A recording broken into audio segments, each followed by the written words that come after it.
अपने सहयोगी रंजन के साथ आज यहाँ पर आजमवीर भगत सिंह का जयंती मनाया जा रहा है। पूरे देखिए फूल माला से इनको स्वागत किया। इनको क्रांतिकारी महान क्रांतिकारी वीरों का आज़ाद किया जा रहा है, जिसमें आपका माले का नेता सचिव वीरेंद्र सन्याल जी हैं, प्रखंड अध्यक्ष जी है, राजद का प्रखंड अध्यक्ष जी है, बाजार का गोपी मोड़ के गणमान्य व्यक्ति लोग हैं, वो पूर्व मुखिया है, यहाँ पर सारे लोग हैं। तो मैं सबसे पहले जानना चाहूँगा माले के नेताजी से, सर अपना परिचय दीजिएगा। मेरा नाम वीरेंद्र सन्याल, पूछते रहे CPIML वो तो ना दूर में आता दोनों एक वहाँ है, वहाँ कितना दूर में। आज इनका जयंती के बारे में बताएं। जीवनी इनका 28 सितंबर 1907 को शहीद आजम भगत सिंह का जन्म हुआ था और उन्होंने बाल्यावस्था से ही विलक्षण बुद्धि के थे और उन्होंने देश के अंदर में किसान आंदोलन चलाए, किसान आंदोलन का नेतृत्व किया और भारत में जो अंग्रेजों का हुकूमत था उसके खिलाफ उन्होंने जंग छेड़ा। इन्होंने असेंबली में बम फेंकने का काम किया। इन्होंने लिखा है कि बस बम फेंकने का कारण हत्या करना नहीं, बल्कि अंधी बहरी सरकार को एक सुनाना है, धमाका सुनाना, उसे जगाना है कि हिंदुस्तान की जनता अपने अधिकार के लिए जाग उठी है, अंग्रेजों तुम्हें भारत छोड़ना होगा।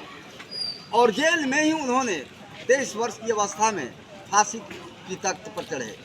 उन्होंने लिखा है अपने लेखन में जेल से कि हिंदुस्तान तो आज़ाद होगा ही, लेकिन एक शंका है कि जिसके हाथों में सत्ता की बागडोर होनी चाहिए उसके हाथों में सत्ता की बागडोर नहीं है। हिंदुस्तान आज़ाद हुआ 1947 में और वही हुआ उनका जो शंका था, वही हुआ कि जिसके हाथों में गरीब सर्वहारा के हाथों में उन्होंने सत्ता सौंपने की बात कही, लेकिन उसके हाथों में नहीं, आज कारपोरेट और पूंजीपतियों के हाथों में गया।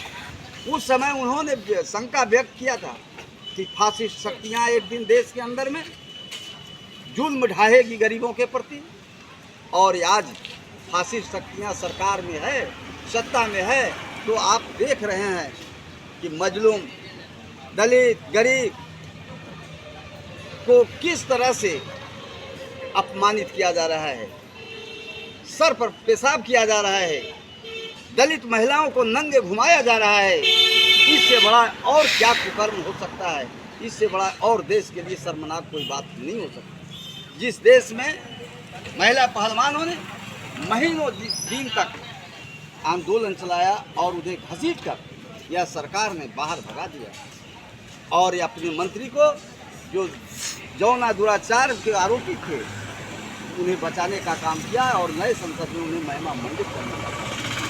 तो भगत सिंह की प्रासंगिकता आज देश के अंदर में है और आम तौर पर लोग चाहते हैं कि भगत सिंह पैदा हो, लेकिन हमारे गोद से पैदा नहीं हो। हर माँ चाहती, हर पिता चाहते हैं कि हमारे घर में भगत सिंह पैदा नहीं हो, लेकिन ये भगत सिंह पैदा करना पड़ेगा। और भगत सिंह को फांसी पर चढ़ने के बाद भी उनसे पूछा गया कि आखिरी इच्छा आपको क्या है भगत सिंह, तो उन्होंने कहा था इंकलाब जिंदाबाद, इंकलाब जिंदाबाद जिंदाबाद। इसलिए आज हमारी पार्टी भगत सिंह को याद करते हुए ये कह रही है कि आज भगत सिंह की प्रासंगिकता है देश के अंदर में, और भगत सिंह अम्बेडकर का विचारधारा मिलता जुलता है। इसलिए हमारी पार्टी ने स्लोगन दिया है कि फासिस्ट भगाओ और भगत सिंह अम्बेडकर के सपनों का भारत बनाओ। इन्हीं बातों के साथ मैं अपनी बात समाप्त करता हूँ। इंकलाब जिंदाबाद, इंकलाब जिंदा अमर रहे, अमर रहे। इंकलाब जिंदाबाद को नारा देते हुए उन्होंने शहीद हो गए हैं। अब प्रखंड के राष्ट्रीय अध्यक्ष और प्रखंड अध्यक्ष हैं, इनको से जानेंगे। सर इनका जीवनी के बारे में बताया, विस्तार को बताएं। भगत सिंह इस देश में जो उन्होंने नाम और रोशन इस देश को जो उन्होंने दिया है, सदियों तक जब तक सूरज चांद रहेगा भगत सिंह तेरा नाम रहेगा। जितना भी इनका आज भारत के लोग पूरे देश में आज इनकी याद कर रहे हैं। याद करने के पीछे कारण है कि उन्होंने अपने सारे ज़िंदगी कुर्बानी इस देश के लिए दिया। इनकी माँ ने कहा था कि एक नहीं मुझे 10 लाल भी होते भगत सिंह जैसा, अगर इस देश के लिए अगर वो फांसी चढ़ जाते तो मुझे कोई चिंता नहीं होता। यह अपराध कलंक सुशीले दिनकर ने लिखा है कि यह अपराध कलंक सुशीले सारे फूल जला देना और जननी की जंजीर बज रही चल तबीयत बहला लेना। उन्होंने कहा कि जब किसी के माँ अगर किसी के बेटा के सामने अगर गुलामी की जंजीर में बंधा हो, वैसे बेटा को जन्मसिद्ध अधिकार बेकार है कि अगर किसी के बेटा के सामने माँ के अगर गुलामी की जंजीर पहना हुआ हो तो बेकार है। और इस बात को जब मान्य इन्होंने सुना तो कहा कि माँ मैं आज़ादी देने के लिए अपने सारी कुर्बानी देने के लिए तैयार हूँ। और उन्होंने पूरे लोगों के साथ जितने भी आज़ादी के शहीद क्रांति आज में थे सब लोगों ने मिलकर जाकर असेंबली में बम फेंका। पूरे देश पूरे दुनिया के लोग अचंभित हो गए और पहली बार सिर्फ अखबारों में छपा था कि भारत में आज़ादी की क्रांति चल रही है और इसी के दरमियान में वहाँ असेंबली में बम फेंका गया है। कुछ लोग के छिटके लगे, एक भी व्यक्ति नहीं मारा गया। उसके बाद भी उस अंग्रेज सरकार ने इनको फांसी की सज़ा दिया। ये फांसी की सज़ा कबूल किए लेकिन कहा कि गुलामी मुझे मंजूर नहीं था।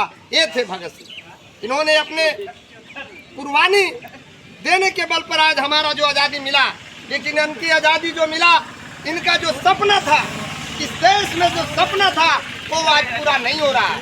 उसके पीछे यहाँ जो हमारा यहाँ जो सरकार है, फासिस्टों की सरकार है, जो भारतीय जनता पार्टी की सरकार है, ये सरकार गरीबों पर जुल्म ढा रही है। कभी नोटबंदी के नाम पर, कभी ये सरकार गरीबों के थाली से महंगाई से उनका दाल और सब्जियां गायब है। ये सरकार को किसी प्रकार की चिंता नहीं है। गरीब गरीब होता जा रहा है, अंडानी अंबानी अमीर होता जा रहा है। इनकी जो नीति है गरीबों का शोषण करना, अमीरों का अमीर बनाना, जिससे पूरे भारत के तमाम हमारे भगत सिंह के मानने वाले विचारधारा के लोग सभी लोग एक हुए हैं और सारे लोग मिलकर ये स्पष्ट किए हैं कि किसी भी इस देश में जो भारतीय जनता पार्टी की फासिस्ट की सरकार चल रही है उसको हम लोग विदाई करेंगे।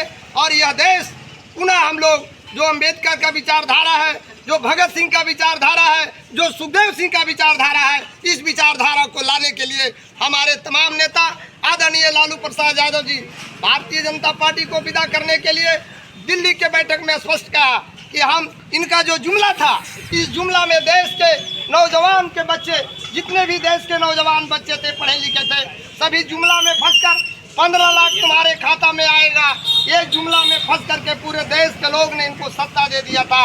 अब ये होने वाला नहीं है। सारे देश के लोग जुआ से लेकर के सारे ये हमारे विचारधारा के मानने वाले लोग, भगत सिंह के विचारधारा के मानने वाले लोग सारे एक होकर के भारतीय जनता पार्टी को विदा करेंगे। इन्हीं चंद शब्दों के साथ भगत सिंह अमर रहे, अमर रहे, इनकलाब जिंदाबाद। भगत सिंह अमर रहे, अमर रहे। मात्र 23 वर्ष की उम्र में शहीद आजम भगत सिंह का शहीद हुआ, फांसी यानी फांसी पर चढ़ाया गया। जो समझा जाए कि 23 वर्ष का जो उम्र होता है खेलने के लिए और पढ़ाई के लिए होता है, उम्र होता है, उस वक्त इन्होंने क्रांति जो भारत के देश में जो लाए थे, आज क्रांति कहीं न कहीं सामने इनका सामने सब जयकार मना रहा है। आज भगत सिंह का स्पर्श कर रहे हैं, प्रणाम कर रहे हैं। मैं भारतीय इंडिया न्यूज़ के साथ एम कुमार भारती।